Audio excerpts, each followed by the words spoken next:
Hi, it's Professor Jeremiah with Odyssey Martial Arts and Coach Krystal. Hi. We're showing you some side control escapes, something everyone can use, and this one is the reverse pummel spin out escape.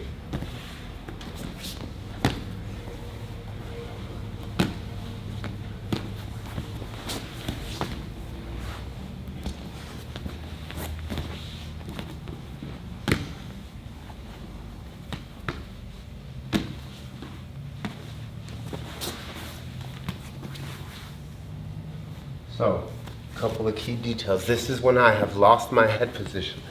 I'm no longer effectively blocking the arm. I don't like to set this up unless I get beat with this. So if they beat me, most of the time I'm gonna have to bridge so that I can get my arm to the opposite side of their body on their hip. Notice I have my hand up. The escape is a pendulum. So I do go pushing my knees towards them and then I push my body away, and that helps me make the space.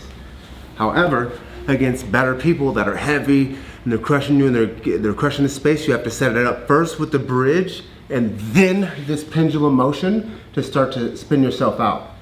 Sometimes you can, boom, catch, and from here, let's get into a submission. A dart stroke. That's gonna work sometimes. You're gonna be able to reach through and catch their head. Other times though, you're gonna have a very scrambly wrestler, someone super fast, they've been doing jiu-jitsu forever, and I'm not gonna get greedy for this reverse pommel. I'm not gonna think, oh, I'm gonna escape and then get the submission. I'm thinking, I'm gonna escape and get to my guard against the highest levels. So from here, same thing, I bridge, using that hand, I reverse spin out. And then from here, I'm just looking to get my legs back in front of me and my opponent, so I have some kind of guard that I can set up. Not thinking I'm gonna hit the highlight move. At the lower levels, white belt, blue belt, purple belt, he may spin out and get to that darts. He may spin out and get to the front headlock.